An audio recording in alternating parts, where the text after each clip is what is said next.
Manali Leh highway पर हर 50 kilometre में scenery में ड्रास्टिक चेंज आ जाता है। ग्रीन देवदार वाले पहाड़ों से बैरन डेजर्ट वाले पहाड़ों तक। वाटरफॉल, गोंडला फोर्ट, एक मोस्ट सीनिक व्यू में स्टे करने के लिए गांव, दो नदियां जिनके मिलन की लव स्टोरी हजारों साल पुरानी है। इस वीडियो में हर जगह की कंप्लीट इन्फॉर्मेशन है ताकि अच्छी जगह आपसे मिस ना हो जाए। ये है हमारा पूरा रूट, अटल टनल, सिसु, वो सेक्रेट, तांडी में नदियों का संगम, केलोंग, जिस्पा, दारचा और फाइनली बारलाचला। मनाली से निकलते ही आती है अटल टनल।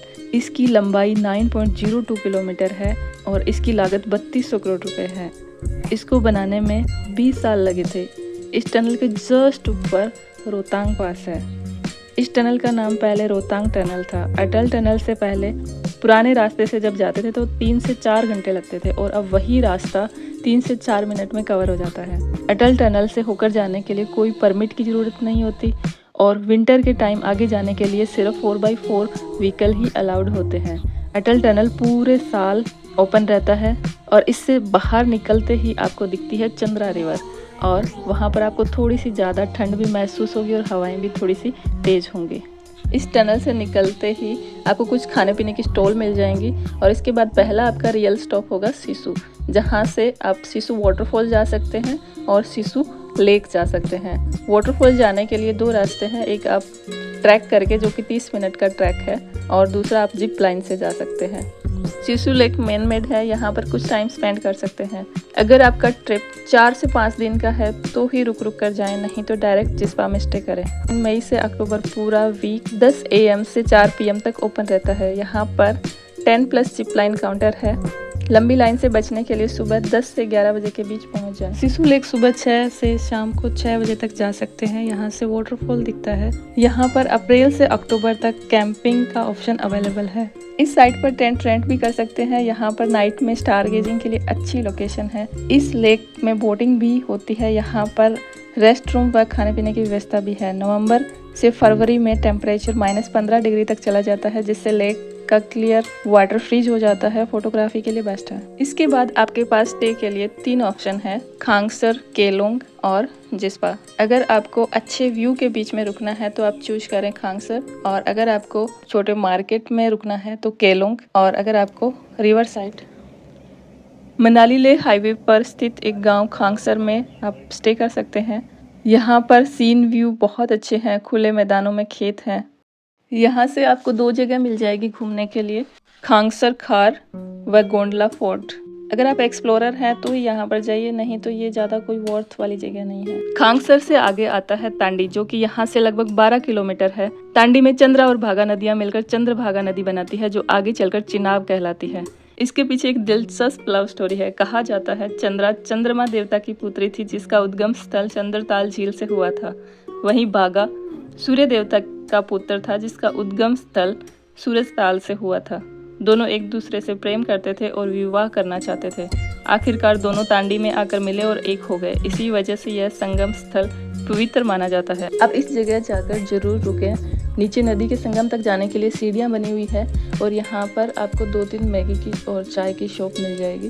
कुछ लोग यहाँ पर कैंप लगाकर भी रहते हैं। बहुत ही गजब का व्यू है और आप उस जगह बैठे हैं जहाँ आकाश की 2 संतानों का प्रेम हजारों सालों से नदी बनकर बह रहा है। इससे आगे आता है केलोंग।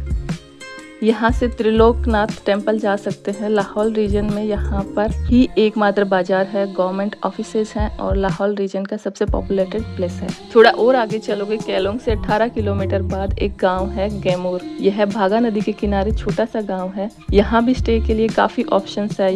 यहाँ गेमूर मोनेस्ट्री है, जिसमें मारीची वज्रवाही देवी की मूर्ति स्थापित है। यहाँ से ट्रैक करके नीचे नदी तक जा सकते हैं। यहाँ से 4 किलोमीटर आगे पड़ता है जिस्पा।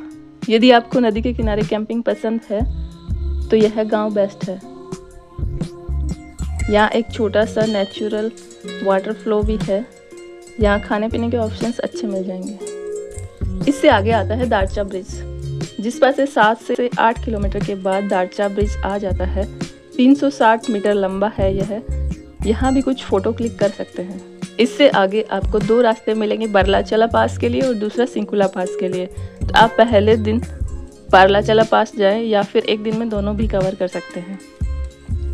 दोनों के लिए अलग अलग एक दिन चाहिए होंगे अगर आप स्लो ट्रैवल करना चाहते हो या फैमिली के साथ हैं। नहीं तो सेम डे बारलाचला से वापस आके सिंकुला पास के लिए निकल सकते हैं। वहाँ सिंकुला पास से 15 किलोमीटर आगे गोम्पो रेंगजोन में कैंपिंग कर सकते हैं और वहाँ पर नाइट में स्टार गेजिंग के लिए बहुत ही शानदार व्यू मिलेगा।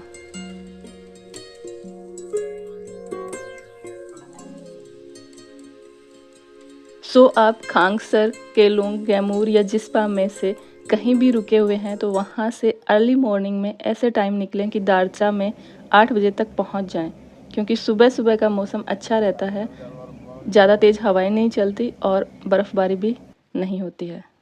दारचा से बारलाचला अप्रोक्स 40 से 45 किलोमीटर है। यहाँ से आगे 16,000 फीट की हाइट पर चढ़ना है तो 2 घंटे अप्रोक्स लग जाते हैं। सुबह के टाइम वेदर ज़्यादा ख़राब नहीं होता है और धूप में ठंड भी कम लगती है। दोपहर के बाद ज़्यादातर हैवी स्नोफॉल या तेज़ हवाएं मिलती है या बादल हो जाएंगे जिससे ठंड बढ़ जाती है और कुछ खास एंजॉय भी नहीं कर पाएंगे। फ्रूट व ड्राई फूड अपने साथ रख लें, क्योंकि इससे आगे आपको खाने पीने की कोई खास चीज़ें नहीं मिलेंगी। दीपकताल, दारचा से दीपकताल अप्रोक्सीमेटली 13 से 15 किलोमीटर बारलाचला के रास्ते में पड़ती है। दारचा ब्रिज क्रॉस करने के बाद लैंडस्केप पूरा बदल जाता है, पेड़ पौधे पूरी तरह से गायब हो जाते हैं। इस झील का कोई बड़ा बोर्ड नहीं लगा हुआ है। यहाँ पर कुछ टी स्टॉल है। इस झील का पानी बहुत साफ है। यह चमकीली हरे नीले रंग की दिखती है। यहाँ पर कुछ देर बैठें, रिलैक्स करें ताकि हाई एल्टीट्यूड व ठंड आपकी बॉडी थोड़ा अडॉप्ट कर ले। दीपकताल इस पूरे सफ़र के सबसे शांत और सुकून भरे पड़ाव में से एक है। इस झील का पूरा पानी ग्लेशियर के पिघलने से आता है। इससे थोड़ा आगे चलने के बाद टॉयलेट फैसिलिटी मिल जाती है। इससे कुछ आगे चलकर जिंग बार, कुछ basic food, Maggi, paratha, omelette मिल सकते हैं और कुछ किलोमीटर आगे चलने के बाद आती है सूरजताल।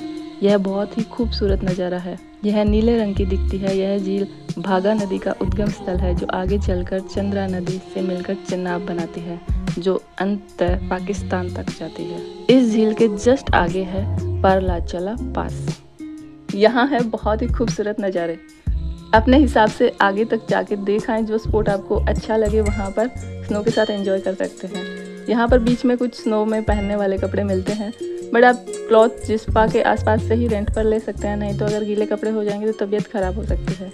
गाड़ी का ऑयल टैंक भी मनाली से पहले ही फुल करवा लें, ज़्यादा बेटर रहता है। नहीं तो आगे तांडी या केलोंग के आगे ऑयल मिलता भी नहीं है और ज़्यादा भीड़ होने की वजह से यहाँ पर लीटर की लिमिट भी लगा देते हैं। यहाँ 2-3 घंटे स्पेंड करके आप वापस जिस्पा आ सकते हैं, नहीं तो सिंकुला पास की तरफ जा सकते हैं। अगर आप दूसरे दिन सिंकुला पास जाते हैं तो सेम वही सुबह ही निकलें और दारचा के बाद एक चेक पोस्ट आता है, उससे आप यू टर्न की बजाय सीधा आगे निकल जाएं। यह दारचा से सिंकुला पास 37 किलोमीटर है। यहाँ 2-3 घंटे स्पेंड करके आप आगे ज़रूर जाना। गोम्पो रेंगजोन, यह सिंकुला पास से 10 से 15 किलोमीटर आगे है। यहाँ पर गूज़बम्प्स आने वाले सीन हैं। नदी के किनारे एक पहाड़ आपको देखने में ऐसा लगता है जैसे शिव व पार्वती दूसरी तरफ मुंह करके बैठे हों। ऐसे लगेगा जैसे शिव की नगरी में पहुंच गए हों। इस पहाड़ को गॉड्स माउंटेन कहा जाता है। यहाँ नीचे कैंप साइट है। यहाँ आप नाइट स्टे आराम से कर सकते हैं। यहाँ ठंड बहुत ज़्यादा होती है, अपना कपड़ों का इंतज़ाम करके आएँ। रात में तारे भी बहुत क्लियर दिखते हैं। इस पवित्र मान्यता के चलते इस चोटी पर चढ़ना पूरी तरह से वर्जित है। यह पास लगभग पूरी तरह से एक अकेले इंसान ने अपनी जेब से पैसे लगाकर बनवाया था। इसके पीछे काफ़ी दिलचस्प कहानी है। उस आदमी का नाम मेमे चोंजोर है। वह उसको 2021 में पद्म श्री से सम्मानित भी किया गया था। इस पास के नीचे एक विशाल डबल ट्यूब टनल बन रही है जो मनाली लेह की दूरी को 60 किलोमीटर कम कर देगी। सिसु से बारलाचला पास के बीच कई छोटी छोटी नदियाँ आती है। वहाँ फोटोग्राफ लेते हुए रास्ते एंजॉय करते हुए चलें। बॉडी को हाई एल्टीट्यूड को अडॉप्ट करने के लिए एक नाइट स्टे रास्ते में ज़रूर करें।